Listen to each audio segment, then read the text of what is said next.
situation. Il faut le tuer. Et donc, ils veulent me tuer judiciairement et me tuer physiquement.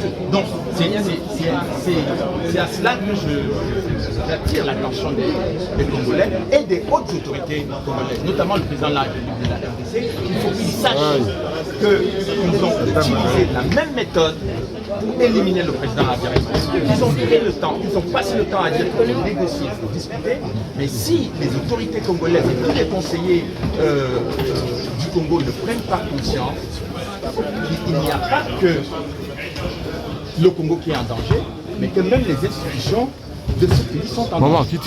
Donc je tenais à faire passer ce message-là, parce que quand on dit que le résultat de mon procès aura des conséquences politiques, il faut qu'on comprenne de quoi il s'agit. Monsieur Charles. Non, l'Holocauste du Congo. Non, l'Holocauste du Congo. Non, l'Holocauste du Congo. Avant tout, non, l'Holocauste du Congo. Quel message? Les choses clairement. Vous lui reprocher de nier le génocide. Écoutez, quand vous écrivez et que vous mettez un mot entre guillemets, ça veut dire que vous niez l'existence du génocide? Non. C'est qu'il faut savoir qu'il est dans la situation d'un lanceur d'alerte. Le lanceur d'alerte est en train de vous dire attention, il y a des crimes là-bas, il y a des crimes là. Aujourd'hui, si les crimes du Rwanda ne sont pas audibles, vous avez vu, c'est parce que la communauté internationale ne veut pas qu'on en parle. Bon, si aujourd'hui il n'y avait pas des gens comme Charles Onana, Kagame pourrait éventuellement considérer qu'il est tout à fait en droit de faire ce qu'il veut, parce que personne ne dit et parce que tout le monde a peur de dire ce qu'il dit. Et donc pour moi, il est important qu'il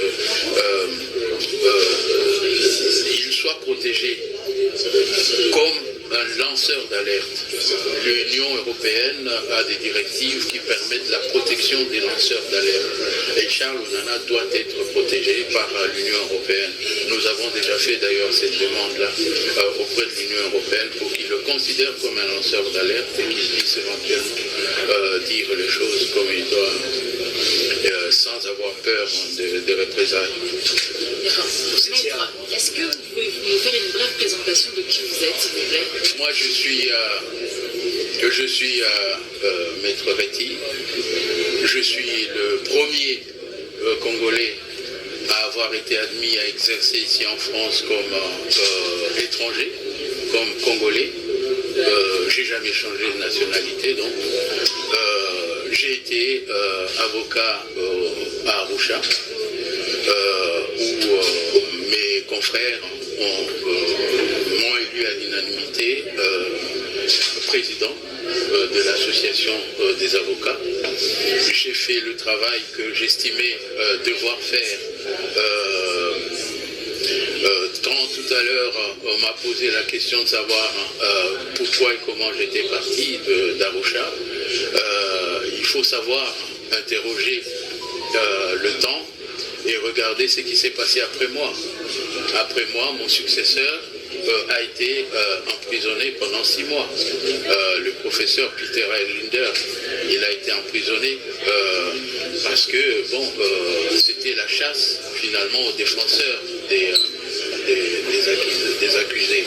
Et moi, j'avais un double crime, c'est que en plus d'être le défenseur des accusés qui était acquitté, j'étais aussi malheureusement le président des avocats, donc de tous ceux qui éventuellement étaient en train de faire de la résistance, puisque le procès au tribunal pénal international sont des procès, il faut le considérer comme des procès politiques. Ce n'était pas facile de défendre les gens au tribunal pénal international parce qu'il y avait trop d'interventions des États-Unis, trop d'interventions des Onusiens et l'attitude des fonctionnaires du tribunal pénal international, c'était un peu comme l'attitude de la MONUSCO chez nous.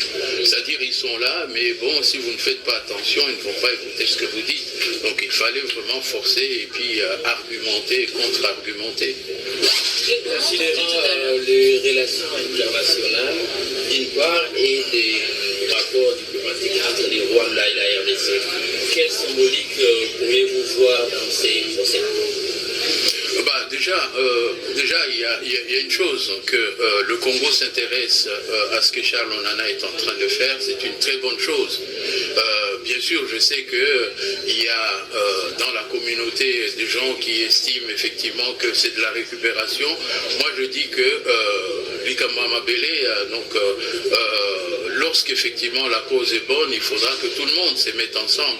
Ça ne sert à rien de dire, voilà, puisque c'est lui, je ne me mets pas avec lui. Non, il faut que tout le monde se mette ensemble.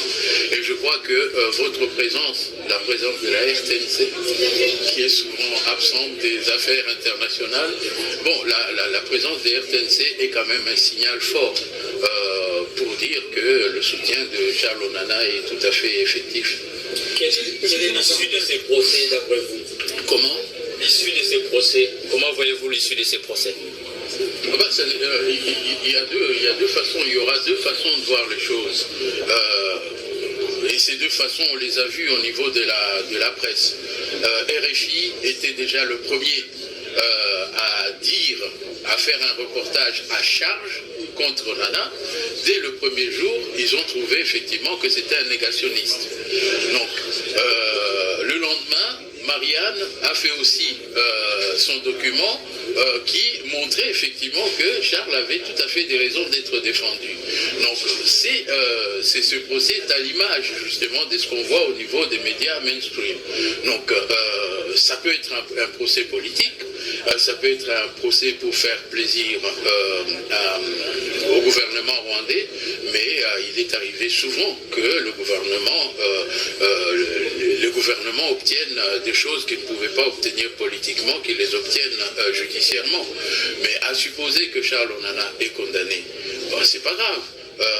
Il aura perdu de l'argent, mais il a le droit d'aller en appel, il aura le droit d'aller en cassation, et nous espérons effectivement que si l'affaire doit arriver au niveau de l'Union européenne, des cours européennes, bon, qu'on puisse éventuellement faire droit, lui donner droit.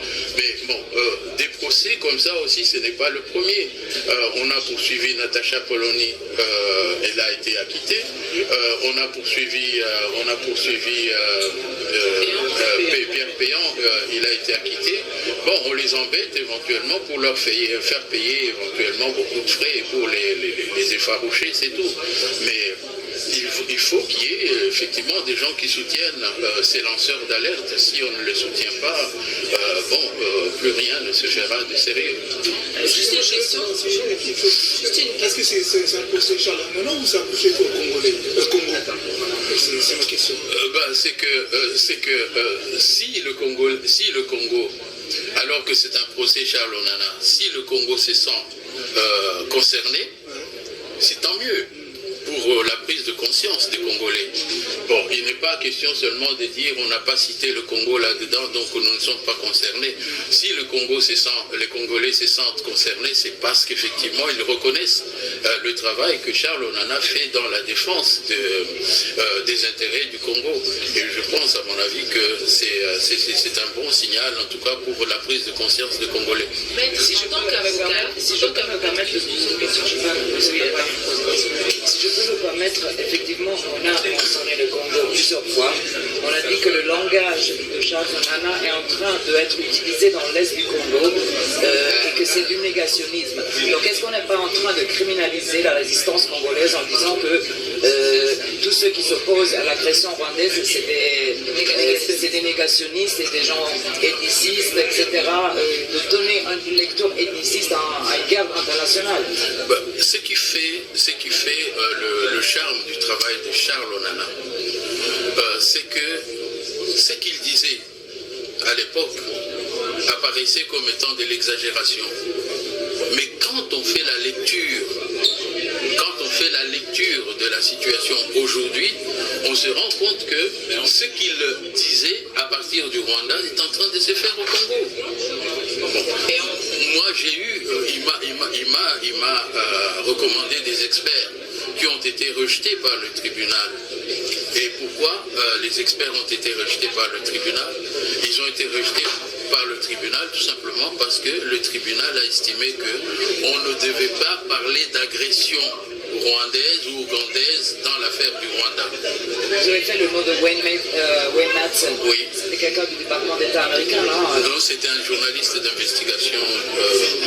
Juste une question. Quelle est selon vous l'implication de l'ONU, notamment lorsque vous avez révélé cette histoire de militaires avec Boutros Ghali dans la vente d'armes aux génocidaires rwandais? Est-ce qu'il y a une implication de l'ONU derrière ce fait? Celui qui était poursuivi, c'était le général Kabiligi. Donc quand il a reconnu, qu'il a dit qu'il était poursuivi, qu'il est allé acheter des armes en Égypte et que le vice-ministre des Affaires étrangères qui lui avait vendu, le vice-premier ministre, mais ministre des Affaires étrangères qui lui avait vendu les armes, c'était Boutros Ghali. Le procureur est tombé pratiquement par terre, il a tenu absolument à ce que l'on n'en discute plus. La bonne preuve, c'est que Kabiligi a été acquitté, mais après son acquittement, le procureur n'a pas fait appel. Il n'a pas fait appel parce que bon, c'est des choses effectivement qu'il ne faut pas savoir. Est-ce qu'on peut le relier à cette affaire de boîte noire, par exemple? C'est que le secrétaire général des Nations Unies, il est responsable de ce que ses prédécesseurs ont fait. Et lui-même, je pense que si c'était que lui en tant qu'individu, on aurait pu penser effectivement qu'on n'en parle plus. Mais si les autres ont continué à garder la boîte noire, si Carla Del Ponte n'a jamais mis la main sur la boîte noire, c'est parce que tout simplement les Nations Unies... Est-ce que vous pouvez nous dire quelque chose sur la grève de faim que beaucoup ont fait à Arusha? Parce que certains rapports très importants, comme le Gersony, je crois, à Garreton, les rapports qui impliquaient vraiment le FPR n'étaient pas rendus publics. On disait même qu'ils n'existaient pas. J'ai vu que Prunier écrivait que ces rapports n'existaient pas. J'ai entendu qu'ils ont fait des grèves de la faim pour pouvoir avoir accès à certains rapports. Est-ce que vous pouvez raconter ce que les gens vraiment qui ont été accusés ont fait pour avoir leurs droits à Darusha? Oui, les accusés faisaient grève en fonction des intérêts, chacun ses intérêts. Quand il estimait que ses intérêts étaient en jeu, il refusait éventuellement de se présenter. Mais ces grèves de la faim n'avaient pas finalement beaucoup de succès parce qu'à un certain moment, le tribunal avait dit, écoutez, si vous refusez de venir, tant pis, vos avocats vont vous représenter et doivent vous représenter. Et donc le mouvement de va-et-vient des avocats pour aller prendre les instructions de leurs clients et tout. Quand les clients se rendaient compte que finalement on s'en foutait de leur grève de la faim parce que l'avocat était sous pression du tribunal, donc ça n'a pas eu vraiment grand impact. Mais là où on peut dire qu'il y a eu grand impact, c'est quand les accusés décident de se prendre en charge leur propre défense, de prendre en main leur propre défense, d'interdire aux avocats de faire ce qu'ils ne veulent pas. Et donc là, il ne faut pas oublier que c'est des gars qui ont fait quand même 10 ans en détention et maintenant ça fait la 30e année. C'est devenu des docteurs en droit international pénal. Ils connaissent même mieux que les nouveaux avocats qui arrivent. Vous pouvez juste nous préciser où se trouvent justement ces personnes qui ont été jugées et ensuite innocentées, mais qui ne trouvent pas de pays d'accueil? Elles se trouvent où ces personnes actuellement? Alors il faut savoir que pour ces gens-là, il y a deux choses importantes. C'est que lorsqu'il est question de trouver des prisons pour accueillir des étrangers, immédiatement, les pays occidentaux pouvaient éventuellement ouvrir leurs portes. Mais souvent les pays africains ouvrent leurs portes aussi parce que ça leur apporte une sorte de financement qui leur permet effectivement d'arrondir leur trésorerie. Ça c'est une chose. Mais maintenant pour tu as dit quoi? Les personnes innocentes. Oui, pour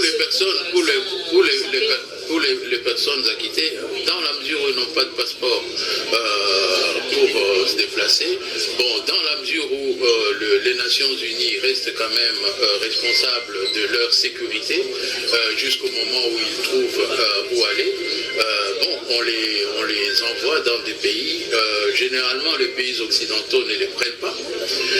Et quand un pays occidental occidentale le prend, c'est que l'avocat souvent est très bien introduit dans son propre pays et donc à ce moment-là il lui obtient une place. Mais les pays africains qui le reçoivent actuellement, ils sont au Niger et peut-être avec les relations entre le Niger et d'autres pays occidentaux, peut-être que leur situation va changer et je ne saurais pas en dire plus. On ne va pas refaire le procès, hein. On ne va pas refaire le procès. Monsieur Maître Réti s'est beaucoup exprimé, je pense qu'on va... Oui. Depuis 2021, et sur les 8 qui ont été envoyés au Niger, il y en a déjà 2 qui sont morts. Donc qui n'ont pas eu la possibilité de rejoindre leur famille. Il en reste 6 qui sont en danger de mort tous les jours parce que Kagame les réclame. Parce que Kagame dit il faut me les donner. On a réalisé des émissions là-dessus.